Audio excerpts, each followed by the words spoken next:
Paul se rend à Jérusalem. Après nous être séparés d'eux, nous sommes partis en bateau et sommes allés directement à Kos.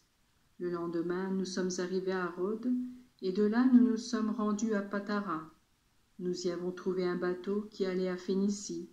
Nous nous sommes alors embarqués et sommes partis. Nous sommes arrivés près de Chypre, que l'on pouvait apercevoir du bateau, et avons passé du sud de cette île pour naviguer vers la Syrie. Nous avons abordé Tyr, où le bateau devait décharger sa cargaison. Nous y avons trouvé des croyants et sommes restés une semaine avec eux. Averti par l'Esprit Saint, il disait à Paul de ne pas se rendre à Jérusalem. Mais lorsque cette semaine fut achevée, nous sommes partis pour continuer notre voyage. Ils nous accompagnèrent tous, avec leurs femmes et leurs enfants, jusqu'en dehors de la ville. Nous nous sommes mis à genoux au bord de la mer et avons prié.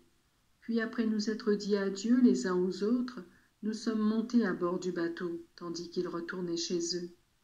Nous avons achevé notre voyage sur mer en allant de Tyr à Ptolémaïs, où nous avons salué les frères, et où nous avons resté un jour avec eux.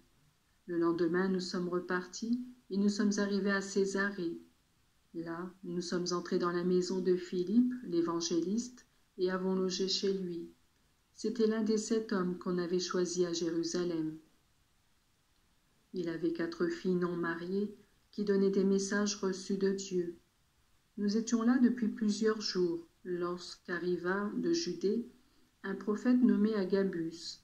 Il vint à nous, prit la ceinture de Paul, s'en servit pour se lier les pieds et les mains et dit « Voici ce que déclare le Saint-Esprit.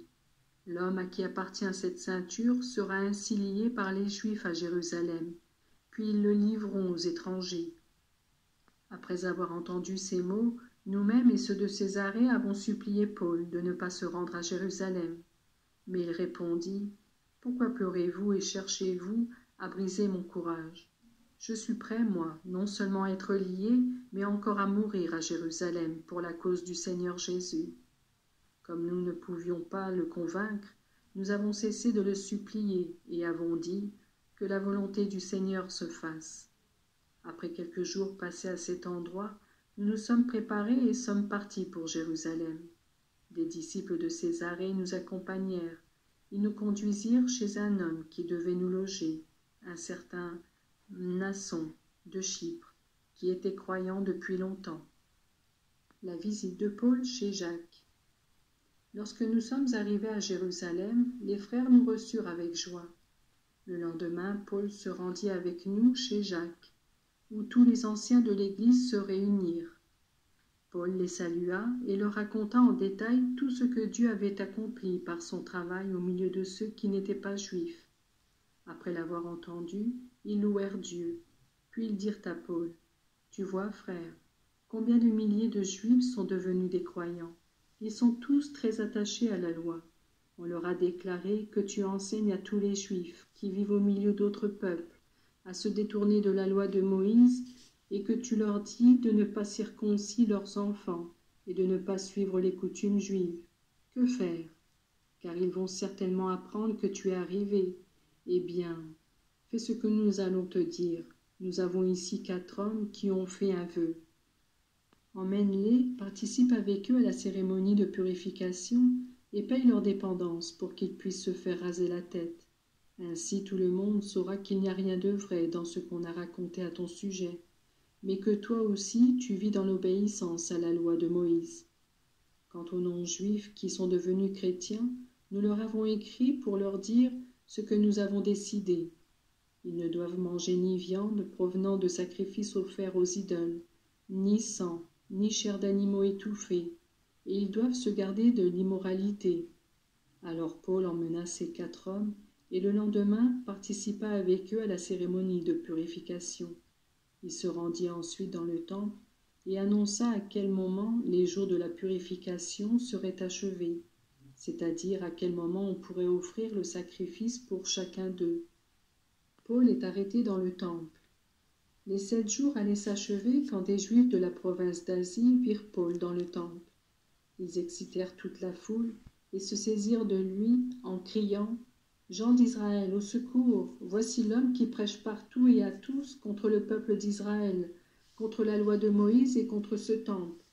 Et maintenant, il a même introduit des non-juifs dans le temple et a ainsi rendu impur ce saint lieu. Ils disaient cela parce qu'ils avaient vu Trophime d'Éphèse avec Paul dans la ville. Ils pensaient que Paul l'avait introduit dans le temple. L'agitation se répandit dans la ville entière et le peuple accourut de tous côtés. Ils se saisirent de Paul et ils le traînèrent hors du temple, dont ils fermèrent aussitôt les portes. Ils cherchaient à tuer Paul, quand on vint annoncer au commandant du bataillon romain que tout Jérusalem s'agitait. Immédiatement, il prit avec lui des officiers et des soldats, et courut vers la foule. Quand ils virent le commandant et les soldats, ils cessèrent de frapper Paul. Alors le commandant s'approcha de Paul, le fit arrêter et ordonna de le lier avec 2 chaînes. Puis il demanda qui il était et ce qu'il avait fait. Mais dans la foule, les uns criaient une chose, les autres une autre. Le commandant ne pouvait rien apprendre de précis au milieu de ce désordre. Il ordonna donc de conduire Paul dans la forteresse. Au moment où Paul arriva avec eux à l'escalier, les soldats durent le porter, à cause de la violence de la foule, car tous le suivaient en criant « À mort !» Paul présente sa défense. Au moment où on allait faire entrer Paul dans la forteresse, il dit au commandant « M'est-il permis de te dire quelque chose ?» Le commandant lui demanda « Tu sais parler grec ? Tu n'es donc pas cet Égyptien qui, récemment, a provoqué une révolte et emmené au désert 4000 terroristes ?» Paul répondit « Je suis juif, né à Tars en Cilicie, citoyen d'une ville importante. Permets-moi, je t'en prie, de parler au peuple. » Le commandant le lui permit. Paul se tint alors sur l'escalier et fit au peuple un signe de la main. Quand ils furent silencieux, Paul leur adressa la parole en araméen.